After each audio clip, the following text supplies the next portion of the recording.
Hi, నా పేరు doctor విజయ మాదిరి, fertility consultant, 49 fertility centres, Banjara hills. చాలా మంది ఆడవాళ్ళలో, మగవాళ్ళలో ఏజ్ ఫ్యాక్టర్ వల్ల ఇన్ఫర్టిలిటీ వస్తదా అనేది అడుగుతా ఉంటారన్నమాట.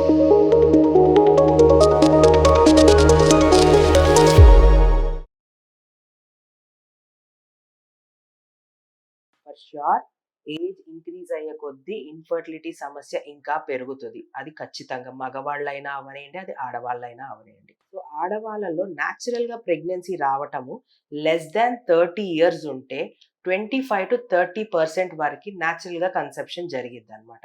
అదే 31 నుంచి 34 ఏజ్ గ్రూప్ మధ్యన 15% మందికే ప్రెగ్నెన్సీ న్యాచురల్‌గా జరుగుతది. అది 35 నుంచి 39 ఇయర్స్ మధ్యన ఆడవాళ్ళలో 10% మెంబర్స్‌కి న్యాచురల్‌గా ప్రెగ్నెన్సీ అనేది జరగటం జరిగిద్దనమాట. అండ్ మోర్ దెన్ 40 ఇయర్స్ ఉన్న ఆడవాళ్ళలో 5% కపుల్స్‌కే న్యాచురల్‌గా ప్రెగ్నెన్సీ జరిగిద్ది. సో మనము ప్రెగ్నెన్సీ ప్లాన్ చేసుకునేది ఆబ్వియస్‌గా లెస్ దాన్ 30 ఇయర్స్ ఉన్నప్పుడు ప్లాన్ చేసుకుంటే ఆడవాళ్ళు గానీ, మగవాళ్ళు గానీ ప్రెగ్నెన్సీ వచ్చే ఛాన్సెస్ చాలా బెటర్‌గా ఉంటది. ఏజ్ అడ్వాన్స్ అయ్యే కొద్దీ ఆడవాళ్ళలో ఎగ్స్ కౌంట్ తగ్గిపోద్ది, ఎగ్ క్వాలిటీ తగ్గిపోయిద్ది.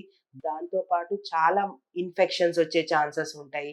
వేరే వేరే ఎండోమెట్రియోసిస్ ఉండే ఛాన్సెస్ ఉంటాయి. ఎడినోమయోసిస్ ఉండే ఛాన్సెస్ ఉంటాయి. వీటన్నిటి వల్ల ఒక్కొక్కసారి ప్రెగ్నెన్సీ ఇంప్లాంటేషన్ సరిగ్గా జరగదు. ప్రెగ్నెన్సీ వచ్చిన తర్వాత కూడా మిస్‌క్యారేజెస్ అయ్యే ఛాన్సెస్ ఉంటది. అండ్ ఏజ్ 35 దాటిన తర్వాత జెనెటిక్ అబ్నార్మాలిటీ బేబీస్ అంటే డౌన్ సిండ్రోమ్ బేబీస్ పుట్టే ఛాన్సెస్, ఆబ్వియస్‌గా ఎగ్ క్వాలిటీ తగ్గిపోవడం వల్ల మళ్ళీ మిస్‌క్యారేజెస్ ఇవన్నీ రిపీటెడ్‌గా చూస్తా ఉంటాం. సో ఏజ్ అనేది ఆడవాళ్ళలో ఖచ్చితంగా ఇంపార్టెంట్ ఉంటది. సో ఎవరైతే ప్రెగ్నెన్సీ అనేది కొంచెం డిలే చేయాలనుకున్నా, లేదంటే మ్యారేజ్ పోస్ట్‌పోన్ చేయాలనుకున్నా, ఇట్లాంటి వాళ్ళు బెటర్ మీ ఎర్లీ 30స్‌లో ఈజీగా ఉంటది. ఫర్టిలిటీ ఫ్రీజింగ్ అనేది, ఎగ్ ఫ్రీజింగ్ అంటాం కదా!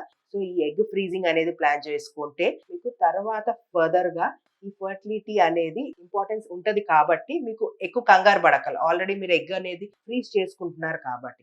అండ్ మగవాళ్ళలో వచ్చేసరికి కూడా ఏజ్ అనేది చాలా ఇంపార్టెంట్. రీసెంట్ స్టడీస్‌లో మగవాళ్ళలో ఏజ్ ఇంక్రీజ్ అయ్యే కొద్దీ స్పెర్మ్ క్వాలిటీ, క్వాంటిటీ తగ్గిపోవటము, డీఎన్ఏ స్పెర్మ్‌లో మనకి మగవాళ్ళలో హెడ్‌లో డీఎన్ఏ అనేది కంపల్సరీ స్టోరేజ్ అయ్యి ఉంటది. ఆ డీఎన్ఏ ఎక్కువగా డ్యామేజ్ అయిపోద్దనమాట మగవాళ్ళలో ఏజ్ ఇంక్రీజ్ అయ్యే కొద్దీ. వాళ్ళల్లో కూడా స్పెర్మ్ ఆబ్వియస్‌గా తగ్గిపోద్ది. సో మగవాళ్ళు కానీ, ఆడవాళ్ళు గానీ ఏజ్ అడ్వాన్స్ అయ్యే కొద్దీ ప్రెగ్నెన్సీ ఛాన్సెస్ తక్కువవుతది. కాబట్టి ఆడవాళ్ళల్లో before 30 years age better egg ఫ్రీజింగ్‌కెళ్ళండి. అండ్ మగవాళ్ళలో at the earliest less than 35 years ఏజ్‌లో మీరు స్పెర్మ్ ఫ్రీజింగ్‌కెళ్ళండి. ఒకవేళ లేట్ మ్యారేజెస్ గానీ, కెరియర్ ప్లానింగ్‌లో మీరు ప్రెగ్నెన్సీ డిలే చేయాలి అనుకుంటుంటే మటుకు. ఓకేనా? థ్యాంక్ యూ అండి. మీకు ఇంకా ఏమైనా డౌట్స్ వస్తే మీరు డైరెక్ట్‌గా మా 49 ఫర్టిలిటీ సెంటర్స్‌ని కాంటాక్ట్ చేయొచ్చు. మీ డౌట్స్ అన్ని క్లియర్ చేస్తాం. Thank you.